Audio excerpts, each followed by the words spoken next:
வாழ்க வையகம் வாழ்க வையகம் வாழ்க வளமுடன். சிந்தனையை உடல் நலத்தை சீரமைத்து உய்வித்த குருவே வாழ்க, குருவே துணை. வேதாத்திரியம் வாழ்க வளமுடன்.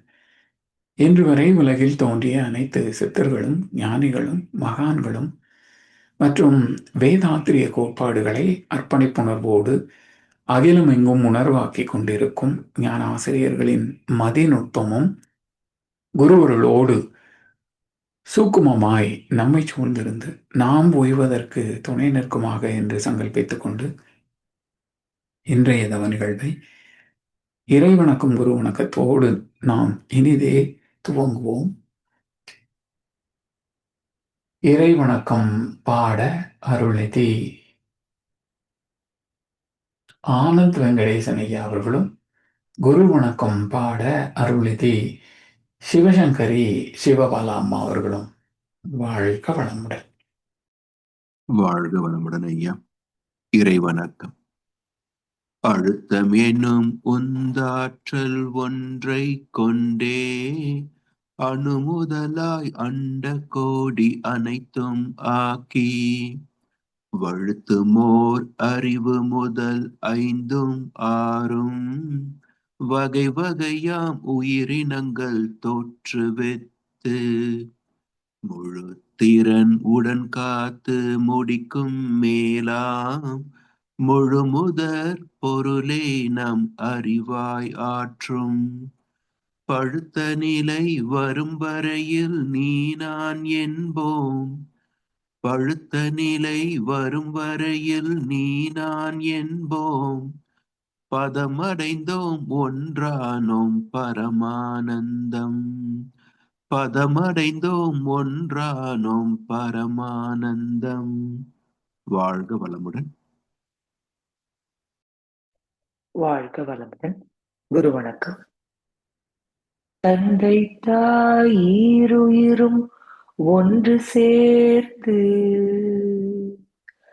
தழைத்ததொரு உடலாகி உலகில் வந்தே அந்த ஈருயிர் வினைகள் அறமோ மற்றோ அளித்த பதிவுகள் எல்லாம் என் சொத்தாச்சு. இந்த அரும் பிறவியில் முன்வினை அறுத்து எல்லையில்லா மெய்ப்பொருளை அடைவதற்கு வந்த ஒரு உதவி குரு உயிரின் சேர்க்கை. வணங்கி குரு திருவடியை வாழ்த்தி வாழ்வோம்.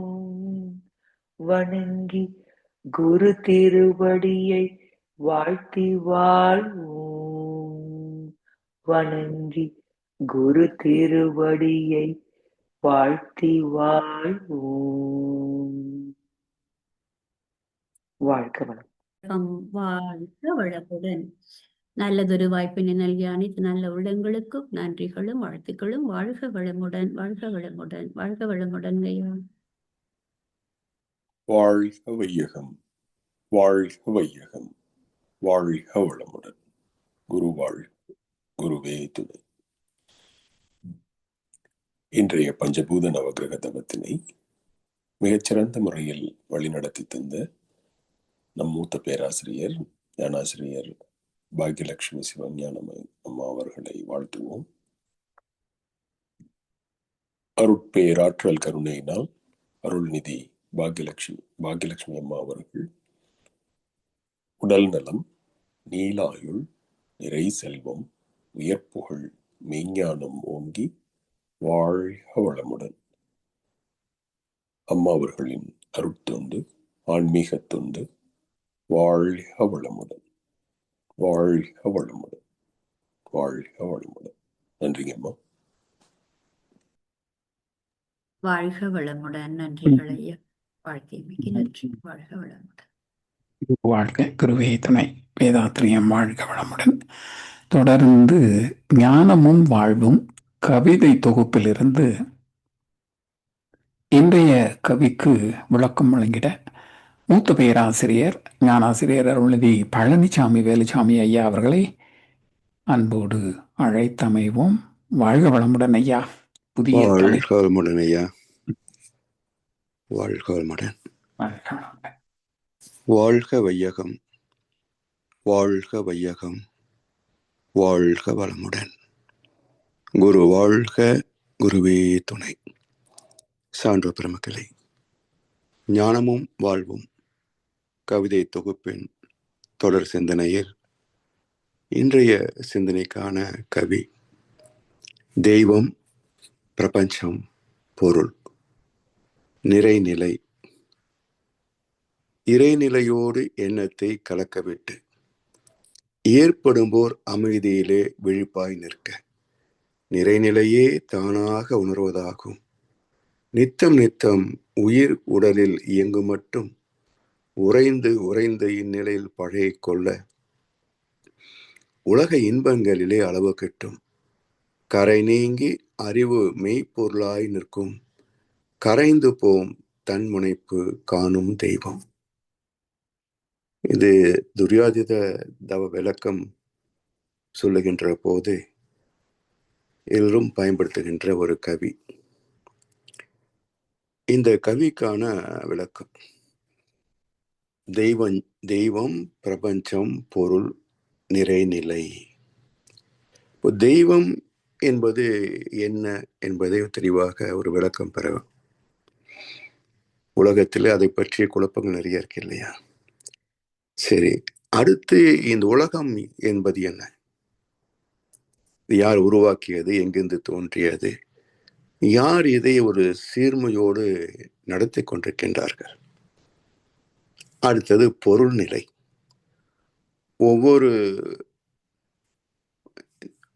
அதாவது பஞ்சபூதங்கள் சேர்ந்த நிலையிலே எத்தனையோ பொருட்கள் இந்த பூமியிலே நாம் பயன்படுத்திருக்கின்றோம்.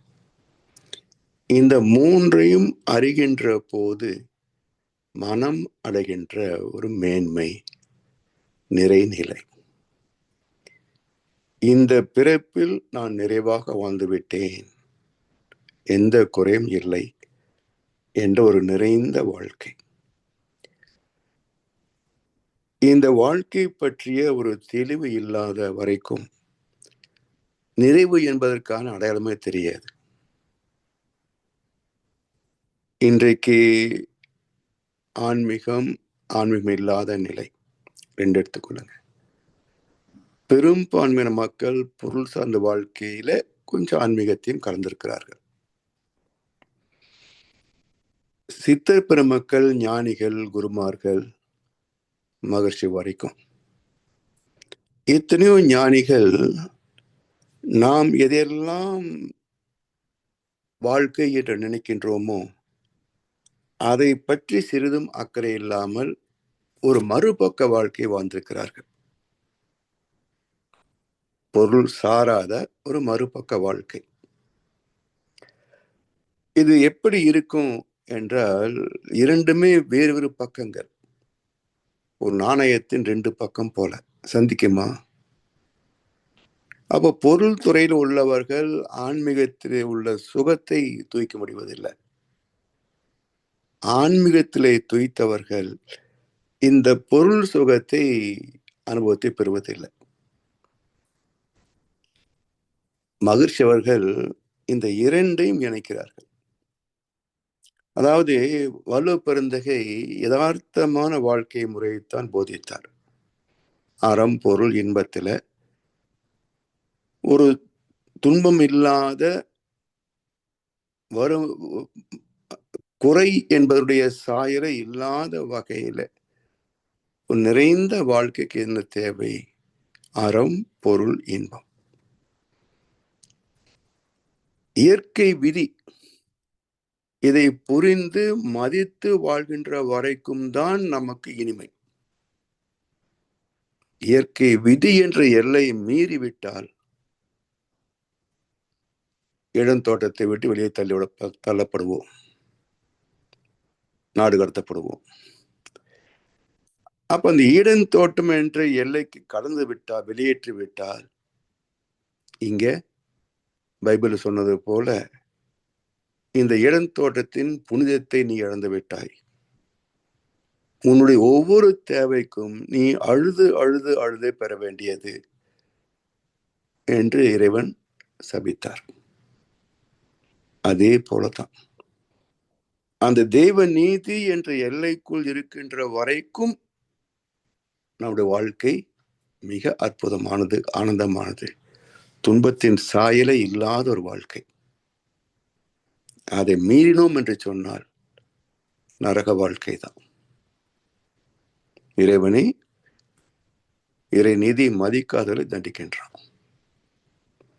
அதனால் இந்த அறம் என்ற இறை நீதியை புரிந்து கொள்வதுதான் முதல் பாடம். அதான் பிரம்மச்சரியம். பிரம்மத்தை அனுசரித்து வாழ்வது எப்படி என்பதை கற்றுக்கொள்ளக்கூடிய குருகுல பருவம். இதை கற்றுக்கொண்ட பிறகு அதிலேயே இருக்கலாம், பேரின்பத்திலேயே திளைத்து போகலாம். ராமகிருஷ்ண பரமஹம்சர் சொல்வது போல, இந்த புலன்களின் சகவாசத்தை அனுபவித்து விட்டு பிறகு அதிலிருந்து விடுபடுவதை விட இது சகவாசமே இல்லாமல் செய்து கொள்வது சாலச் சிறந்தது என்று மனைவி என்ற உரிமையுள்ள பெண்ணை கூட தெய்வமாக பார்த்தார். ஆனால் வள்ளுவர் அப்படி சொல்லல. இது உங்களுக்கு சரி, ஞானிகளுக்கு சரி, இல்லறத்தாருக்கு என்ன வாழ்க்கை என்றால் அறத்தை புரிந்து கொள். அதுலயே இருக்கணும் அவசியம் இல்லை. அந்த அறத்தை புரிந்து கொண்டு பொருளுக்கு வா. இந்த பொருள் துறையை நிர்வாகம் யார் செய்வாங்க? அதாவது இப்போ உலகத்துல எப்படியோ விடுங்க, நாம பரிசு தமிழ்நாடு, இதுல அரசாங்கம் என்றால் எப்படி இருக்கும் என்பது ஆள்பவனுக்கும் தெரியாது, மக்களுக்கும் தெரியாது. எது சிறந்தாச்சுன்னு கேளுங்க. 5000 கொடுத்தானா, 10,000 கொடுத்தான், சூப்பர், அவன் நல்ல ஆட்சி. இவன் 5000 தான் கொடுத்தான். இந்த பிச்சைக்காரத்தனத்துக்கு தான் அரசியல் பேர் வச்சிருக்கிறாங்க இங்க. ஆனா வள்ளுவர் சொல்லுகின்ற அரசியல் என்ன? அறத்திற்கு முதல் தலைப்பு என்ன கொடுத்தாரு? அதிகாரத்திற்கு கடவுள் வாழ்த்து என்று கொடுத்தார். பொருளுக்கு யார் முதல் என்றால் அரசாங்கம் தான் முதல் பொருளுக்கு.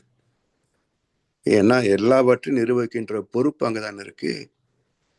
அப்படிப்பட்ட பொருளை நிர்வகிக்கக்கூடிய திறம் வாய்ந்தவர்கள் என்று தேர்ந்தெடுக்கின்ற போது அவர்கள் எப்படி இருக்க வேண்டும் என்றால் இறை மாட்சி என்றார். எப்படி உலகத்தை இறைவன் ஆள்கிறானோ அதே போல ஒரு குறிப்பிட்ட சமுதாயத்தை ஆள்கின்ற அரசு அதே இறைவனை போலவே இருக்க வேண்டும். இறை மாட்சி என்று இலக்கணத்தை வகுத்தார். அரசியலுக்கு இலக்கணம் படிச்சு பாருங்க, 10 குறட்பா. இது இல்லை என்றால் கொடுங்கோன்மை எப்படி இருக்கும்? செங்கோன்மை. இதை மதித்து வாழ்வது செங்கோன்மை, புறக்கணித்து வாழ்வது கொடுங்கோன்மை. அப்ப இலக்கணத்தை வகுத்து ஒத்து வாழ்வது முரண்பட்டு வாழ்வது. ஒத்து வாழ்ந்தால் அவர்களும் சரித்திரத்தில் இடம்பெறுவார்கள், மக்களும் வாழ்க்கை வளம் பெறுவார்கள். முரண்பட்டு விட்டால் நாய் கூட மதிக்காத அவலமான நிலைக்கு ஆளவார்கள். மக்கள் அதுக்கு மேல அவஸ்தை. சரி, இதற்குள்ளாக வினை செயல்பாடுகளை பற்றி 5 அதிகாரம். வினை, வினை தெற்பம், செயல் வகை என்றெல்லாம் எப்படி பொருள் ஈட்டுவது என்பதை பற்றி ஒரு 5 அதிகாரம். நட்பு இல்லாமல் எந்த செயலும் செய்ய முடியாது. ஒரு கூட்டுறவு இல்லாத வாழ்க்கை சாத்தியம் இல்லை. அதை பற்றி ஒரு 5 அதிகாரம். இந்த 2 துறைகள் தான் 50 குறட்பாக்கள். மற்ற எல்லாம் குறைவுதான். இப்படி இந்த பொருளும் அருளும் சேர்ந்த வாழ்க்கை சுகமானது, இன்பத்துப்பால். அந்த இன்பம் கூட எப்படி துய்ப்பது என்ற இலக்கணத்தை வகுத்து தந்தார். அப்போ அருளும் பொருளும் இணைந்தால் வாழ்க்கை சுகமானது. இதை இப்போ பொதுவான மக்கள் வாழ்க்கை என்ன? ஒரு பக்க வாழ்க்கை, பொருள் சார்ந்த உடல் சார்ந்த வாழ்க்கையை மட்டுமே பெரும்பாலும் வாழ்கிறார்கள். கடவுளை தேடினால் கூட இதற்கு துணை செய்யக்கூடிய கடவுள் யாருன்னு பார்ப்பாங்க. இந்த வசதி எல்லாம் கொடுக்கணும், கஷ்டம் வராம காப்பாற்றணும். அப்ப உடல் சார்ந்த தேவைக்கான கடவுளைத்தான் நாடுவார்களே தவிர ஆத்மார்த்தமான கடவுளை தேடுவது இல்லை. அப்ப என்ன ஆகுது? இந்த வாழ்க்கை ஒரு பக்க வாழ்க்கை. இப்ப நம்ம பயன்படுத்துகின்ற நாணயம் சொன்னோம், 2 பக்கம் வச்சிருக்கணும். என்னுடைய 34 வருஷ வங்கி அனுபவத்துல ஒரே ஒரு முறை ரிசர்வ் பேங்க்ல இருந்து வந்த 1 ரூபாய் தாள், அதுல ஒரு பக்கம் அச்சாகல.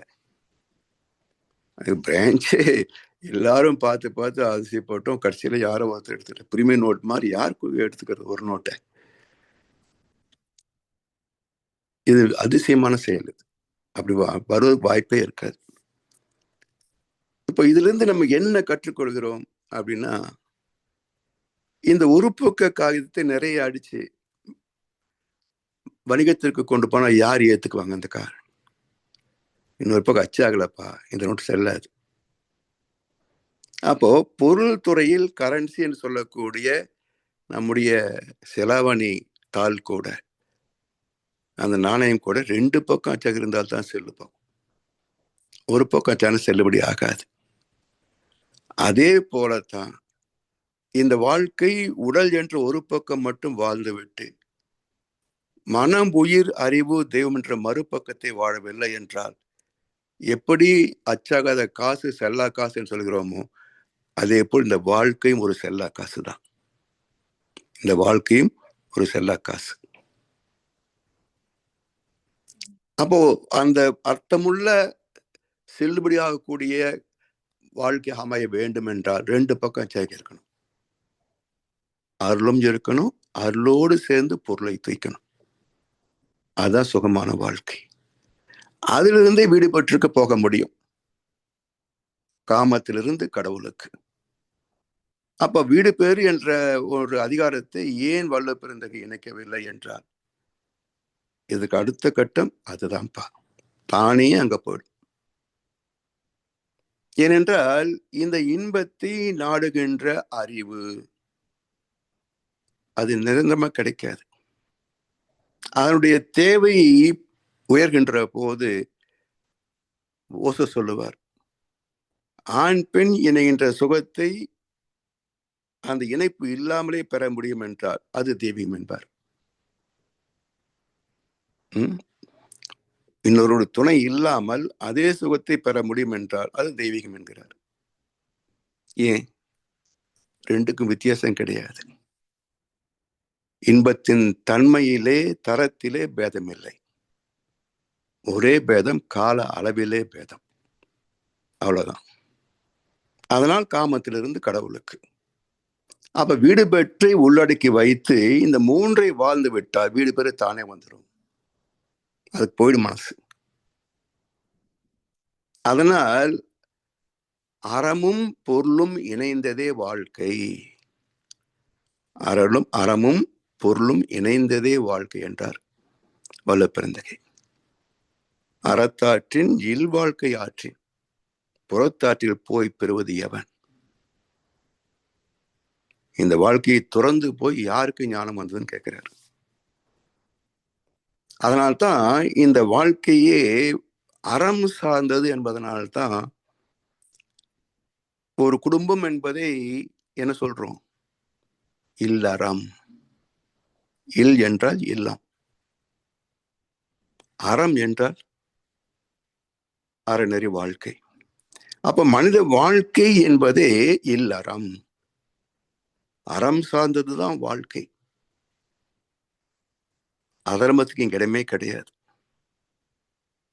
அப்ப சுகமான வாழ்க்கை வேண்டும் என்பதுல யாருக்கும் மாற்று கருத்தே கிடையாது. எந்த உயிருக்கும் மாற்று கருத்து கிடையாது. அப்ப எதிர்பார்ப்பது சுகமாக இருக்க ஏன் துன்பங்கள்? இதற்கான காரணத்தை தேட வேண்டாமா? தலைமுறைகளாக சுகம் துக்கம் சுகம் துக்கம் என்று மாறி மாறி இதிலேயே உழன்று கொண்டு விட்டால் இப்படி உண்மையான வாழ்க்கை வாழ முடியும்.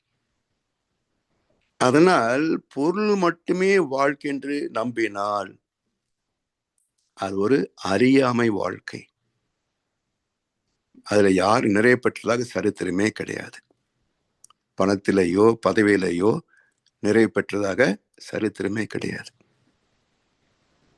அப்ப வாழ்ந்தேன் என்ற நிறைவு எங்கே கிடைக்கும் என்றால், மனம் நிறைந்தால் வாழ்க்கை நிறையும். மனம் எப்படி நிறையும்? பொதுவாக மனம் ஒரு சைத்தான்னு சொல்லுவோம். அப்படி இல்லை. கள்ள புலனைந்தும் காலா மணி விளக்கே என்ற திருமந்திரம். மனம் போன போக்கிலே புலன்களை செயல்படுத்தினால் அது கள்ள புலன், நம்மை வஞ்சிக்கும். அறிவு சார்ந்து பயன்படுத்தினால் அது கலங்கரை விளக்கு போல பேரின்பத்திற்கு வழிகாட்டும். எப்படி பயன் கொள்கிறோம் என்ற திறம்தான் அடிப்படை. புலன்கள் தவறு கிடையாது. அதே போல இந்த மனதை அறிவோடு இணைத்து பயன்படுத்திவிட்டால் இதுவே கலங்கரை விளக்காகும். ஏன்னா மனம் நிறைகின்ற ஒரே இடம் அதனுடைய பிறப்பிடம். எனவே இந்த மனதை அறிவு சார்ந்து பயன்படுத்தி விட்டால் அதுவே நம்மை பேரின்பத்துக்கு இட்டு செல்லும். மனதை விட்டு விட்டு வேற எங்க தேடுவீங்கன்னு கேட்கிறாருல மகரிஷி. மற்ற எங்கே தேடுவர்? மனம் புலன் உணர்வினில் மயங்கிட மாயையாம். மனம் உயர் வெளியின் மறிவை தோய்ந்திட மனம் விரிந்து அறிவென்னும் மா பதம் எய்திடும் மனம் அறிவாகிய மனிதனும் தெய்வமே. மனம்தான் மூலம், மனம்தான் பாதை, மனம்தான் வழி. மனசை விட்டுட்டு எங்க போய் கடவுளை தேடுவது, கடவுளை அறிவது? அதனால் இங்க துரியாதீத நிலையிலே மகர்ஷி இந்த கவியை சொல்லுவாங்க, இறைநிலையோடு எண்ணத்தை கலக்க விட்டு. இறைநிலையோடு எண்ணத்தை எப்படி கலக்க விடுவது? இப்போ ஒரு பாத்திரத்துல வெந்நீர், இன்னொரு பாத்திரத்துல தண்ணீர். இது கொதிக்கிற நிலையில இருக்குது, அது குளிர்ச்சி நிலையில இருக்குது. குளிக்கணும்னு சொன்னா சமமான வெப்பம் வேணும்.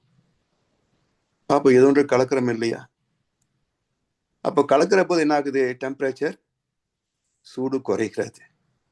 அதே போல இறைநிலையோடு எண்ணத்தை கலக்க விடுகின்ற போது என்னாகும்? வேகம் குறையும். வேகம் குறையும். வேகம் குறைய குறைய எண்ணம் எல்லாமே 14க்கு மேலதான். எண்ணம் என்பது என்ன? அனுபவங்களின் பிரதிபலிப்பு. அனுபவங்கள் எல்லாமே 14க்கு மேல. அப்போ 40லிருந்து மனம் ஒடுங்கிக் கொண்டே வந்தால் 14ஐ கடக்கின்ற போது எண்ணமற்ற நிலை. அதனால் இந்த எண்ணம் இறைவனை நோக்கி மனம் திரும்புகின்ற போது மனம் மூளையில் மோதுகின்ற போதுதான் எண்ணம். மனம் இல்லை என்ற எண்ணம் இல்லை. அதே போல இந்த மனதை இறைவனை நோக்கி செலுத்துகின்ற போது 14 கீழே போச்சுன்னா இந்த மனம் எண்ணமற்ற காந்தமாக மாறுகிறது. சக்திகளம் இந்த உலகம், பிரபஞ்சம், அங்கே போகிற போது உணர்வற்ற பஞ்சபோத நிலையிலே விண்ணாக மாறுகிறது. இன்னும் விரிந்து போகிற போது உலகம் கடந்த நிலையில இறை துகள் நிலையிலே வெறும் உணர்வாக, நுண் உணர்வாக மாறுகிறது. உணர்ச்சி அல்ல, நுண்ணிய உணர்வு. அதையும் கடந்த நிலையிலே இறைநிலையோடு கலந்து போகிறது. எனவே இறைநிலையோடு எண்ணத்தை கலக்க விட்டு ஏற்படும்போர் அமைதி. எது அமைதி? அதாவது கண்ணசுரம் அழகா சொல்வார், சிரித்தாலும் கண்ணீர் வரும், அழுதாலும் கண்ணீர் வரும். ரெண்டுக்கு பிறகு சிரித்தாலும் அழுதாலும் சுகமான அமைதி வரும். கவனிச்சு பாருங்க, இல்லை நம்ம அனுபவத்தை எடுத்து பாருங்க. எவ்வளவு ஆழ்ந்து நம்ம துன்பப்பட்டாலும் சரி, மகிழ்ச்சியின் உச்சத்துக்கு போனாலும் சரி, கண்ணில் தண்ணி வந்துடும். அடுத்தது என்ன? பிளாங்கா உட்காந்துருவோம். எந்த எண்ணம் இல்லாத நிலை. சிரித்தாலும் அழுதாலும் அதுக்கு பிறகு சுகமான அமைதி வரும். பேச்சும் வராது, எந்த உணர்வும் தோணாது. அதுபோல இந்த ஏற்படும்போர் அமைதி ஒரு சுகமான நிலை. இந்த சுகத்தை பேரின்பமாக்க வேண்டும் என்று சொன்னால் இந்த அமைதியை சமாதி நிலைக்கு கொண்டு போகணும். ஆதியோடு இறைநிலையோடு இணைக்க வேண்டும். அது தானா இணைந்துடும். அப்போ ஏற்படும்போர் அமைதியிலே விழிப்பாய் நிற்க. இந்த விழிப்பு தான் முக்கியம். ஏற்கனவே நான் சொன்னது போல ஒரு அன்பர் சொன்னார் இல்லையா, சாமி கிட்ட, தினமும் நான் 3 மணிக்கு இருந்துச்சு 5 மணி வரைக்கும் துரியாத அருமையா பண்றேன் சாமிச்சு அப்படின்னாரு. உட்கார்ந்துட்டே தூங்கி பழகிருக்கிறீங்க மகர்ஷி. அப்ப விழிப்பு வேண்டும். தவத்திற்கும் தூக்கத்திற்கும் என்ன வித்தியாசம்? விழிப்புணர்வு. கனவு வருகின்ற போது கூட இது கனவு என்று சொல்லுவது விழிப்புணர்வு. தூக்கத்துல கனவு வருது இல்லையா, கனவோடு கரைந்து போவது சாதாரணம். அதிலே கூட இது கனவு என்ற உணர்வு வந்து விட்டால் கனவு அங்கே காணாம போயிடும். அப்ப கனவுக்கு அடுத்த நிலை என்ன? ரெம் ஸ்லீப், அடுத்த டீப் ஸ்லீப். இது விஞ்ஞானம் சொல்லுகின்ற கணக்கு தானே. அப்ப இந்த ஆழ்ந்த உறக்கம் அப்ப என்ன ஆகுது? ராவணன் முகத்திலே ராமனை கண்டான் அனுமன். இலங்கைக்கு ராமன சீதை தேடி போன அனுமன் ராவனுடைய அந்த புறத்துக்கு போனான். ராவணனும் மண்டோதையும் தூங்கிட்டு இருக்கிறாங்க. ராவனை பார்த்தவன் அவனுடைய தேஜஸை பார்த்து ராவணனுக்குள் ராமனை கண்டான் அனுமன். கண்ணாஸ் என்ன சொல்லுவார்? சிரிப்பினி மனிதன் இல்லை, அழுகையில் மனிதன் இல்லை, உள்ளத்தில் மனிதன் இல்லை, உறக்கத்தில் மனிதன் உண்டுன்னார். அப்போ ஒரு மனிதன் ஆழ்ந்து உறங்குகின்ற போது அவனுள் இருக்கின்ற தெய்வீகம் வெளிப்படுகிறது. அப்புறம் ராவணனுக்குள் ராமனை கண்டான். சரி, ராமனுக்கு கோபம் வந்துச்சு. ராவனுக்கு கடல் நீர் வத்தணும், வர்ண பகவான் கூப்பிட்டாரு, வரல, கோபம் வந்துருச்சு. அம்பு எடுத்தாரு, ரெடி ஆயிட்டாரு. இப்போ ராமனுக்குள் ராவணனை கண்டான் அனுமன். ராமனுக்குள் ராவணனை கண்டான் அனுமன். அனுமன் யாரு? மனசுதான். அப்போ கோபத்திற்குள் ஒரு சாந்தத்தை காண்கின்ற போது தெய்வீகம். சாந்தமான நிலையிலிருந்து கோபத்தை வெளிப்படுத்தினார். சாந்தமான நிலையை விட்டு கோபத்துக்கு மாறினார். அரக்கத்தனம். ரெண்டு நம்ம மனசாட்சியே சொல்லும், என்ன தத்துவம் பேசுற, என்ன நீ கோபம் பட்டுக்கிட்டு சொல்லுதா இல்லையா? அது போல நம்முடைய மனமே நம்முடைய வழிநடத்தி கொண்டு போகும். அப்படி ஏற்படும் போர் அமைதியிலே விழிப்பாய் நிற்க நிறைநிலையே தானாக உணர்வதாகும். இன்னும் வேற என்ன வேண்டும்? இப்பேறு பெற்ற பின்னர் எடுத்த மனித பிறப்பு எய்ததே முழுமை என்று இந்த வாழ்க்கை ஒரு அர்த்தமுள்ள வாழ்க்கை வாழ்ந்து விட்டேன், வேற ஒன்றும் வேண்டியதில்லை. இந்த பூமிக்கு நன்றி சொல்லி புறப்பட நான் தயார் என்று அந்த நிலை வரும். ஐயோ போறமே, அந்த தவிப்பே இருக்காது. எனவே நிறைநிலையே தான உணர்வதாகும். நித்தம் நித்தம் உயிர் உடலில் இயங்கும் மட்டும். ஏன்னா கோணியம்மன் தத்துவம் காட்டுவது போல இந்த உலகம் பிரபஞ்சம் முழுவதுமே அறிவாக இருந்து இயங்கிக் கொண்டிருக்கின்ற ஆற்றல் சக்தி ஆதி பராசக்தி என்றாலும் கூட அந்த வித்யா கர்வம் என்ற ஆணவம் கூடவே இருக்கும். அதை காலடியில் வைக்கல என்றால் கொஞ்சம் நழுவினாலும் தலையில் உட்கார்ந்துரும். அதனால் நித்தம் நித்தம் உயிர் உடலில் இயங்கும் மட்டும் இந்த அயரா விழிப்பிலேயே நாம் இருக்கணும். தவறட்டோம் என்று சொன்னால் அந்த சிறு துகள் வினாடி பயன்படுத்தி கொண்டு பெரும் பாவத்தை கூட செய்துவிடும் இந்த மனசு. அப்படியே சரிந்தவங்க பார்க்கிறோம் இல்லையா செய்தித்தாள்கள்ல. அதனால் எல்லா தத்துவம் வேதம் தெரிந்தவர்கள் ஏன் தவறு செய்தாங்க?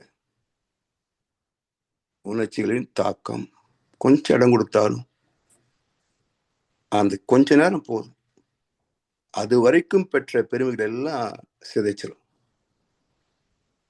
அதுதான் உடல் உணர்வுகளுடைய ஆதிக்கம்.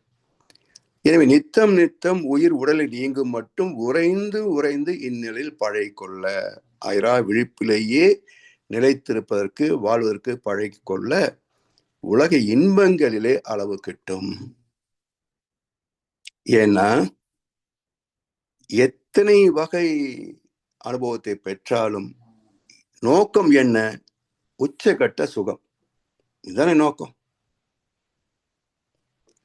இந்த பெருன்பத்தை துய்த்து விட்டால் இதுக்கு மேல் சுகம் கிடையாது. அப்ப மனம் எது விரும்பும்? எது உச்சகட்டமோ அதைத்தான் மனம் விரும்பும்.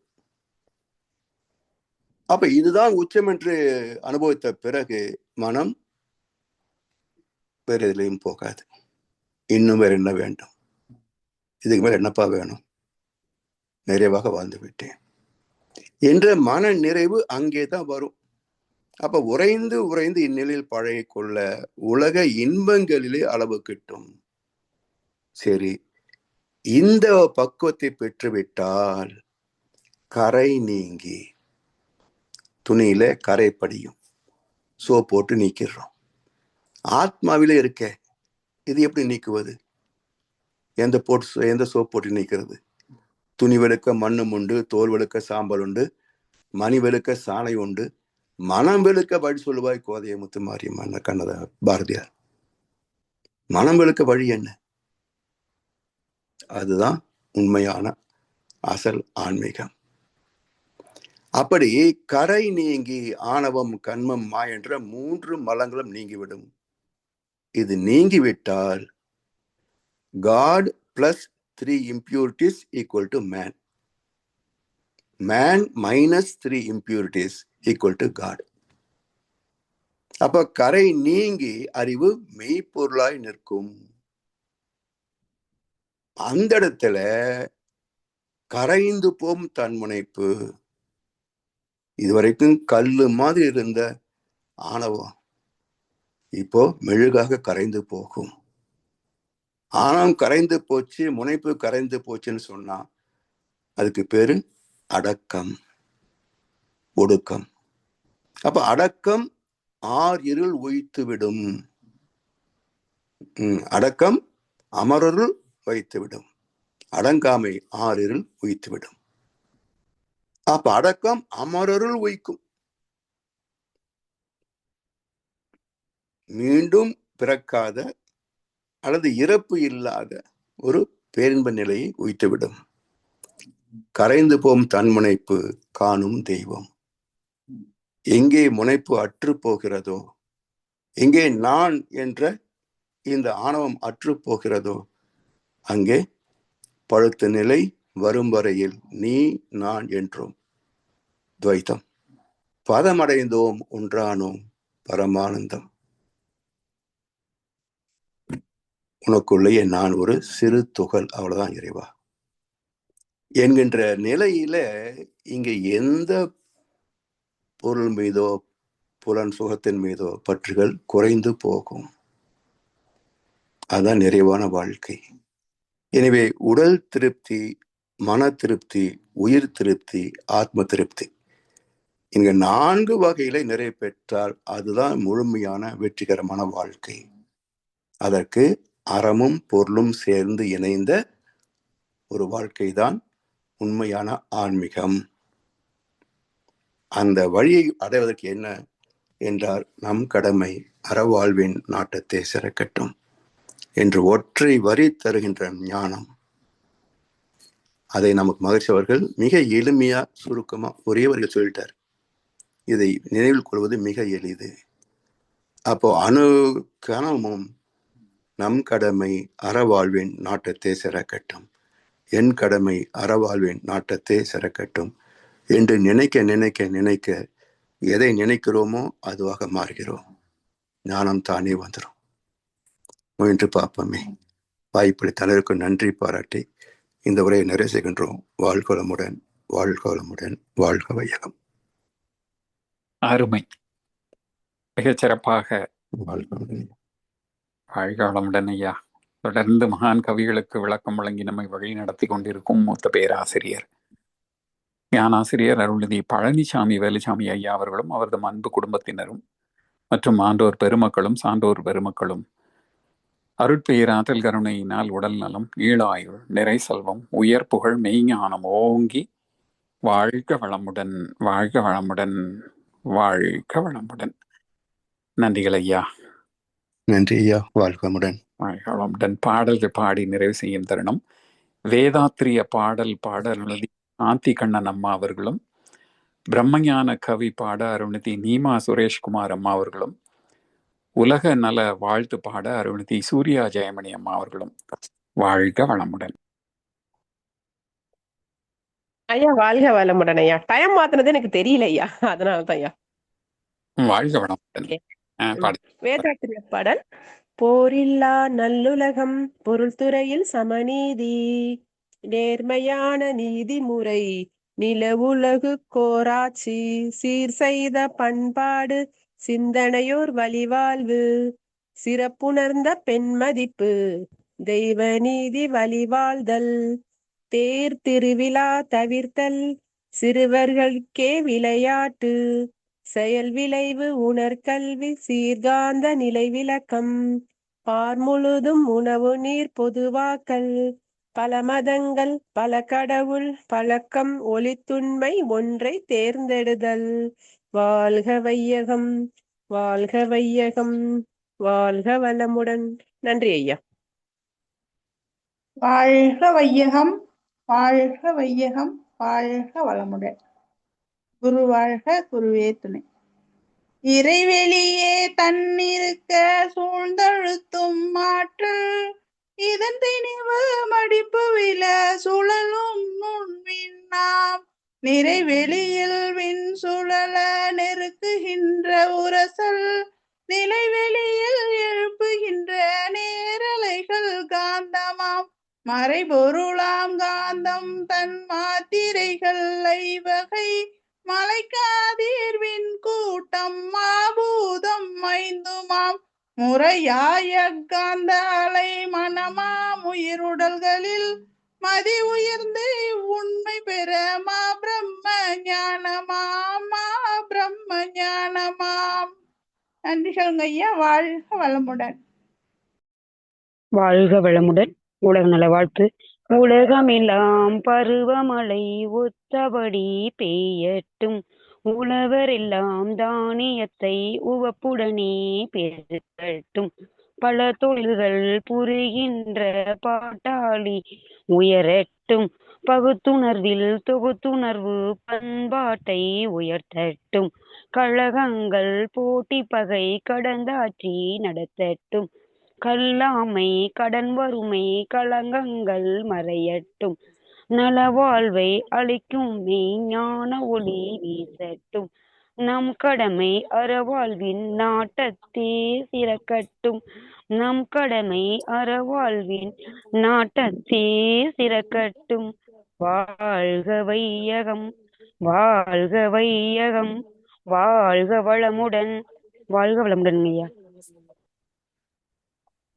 வாழ்க வளமுடன். இன்றைய தவத்தில் கலந்து கொண்ட அன்பர்கள், தவத்தை வழிநடத்தியோர், நச்சிந்தனை வழங்கியோர், பாடல்கள் பாடியோர் அனைவரும் வாழ்க வளமுடன்.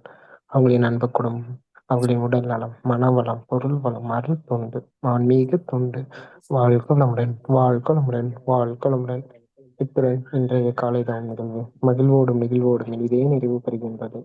பெரியவர்களும் குருவர்களும் நம் அனைவரையும் எப்பொழுதும் சூழ்ந்திருந்து நம்மை இந்த இறைநிலை பயணத்தில் சிறந்த முறைகளை வழி நடத்தட்டும் என அனைவரையும் வாழ்த்தி வணங்கி நன்றி கூறி அமைகிறோம். வாழ்க விஜயம், வாழ்க விவேகம், வாழ்க வளமுடன்.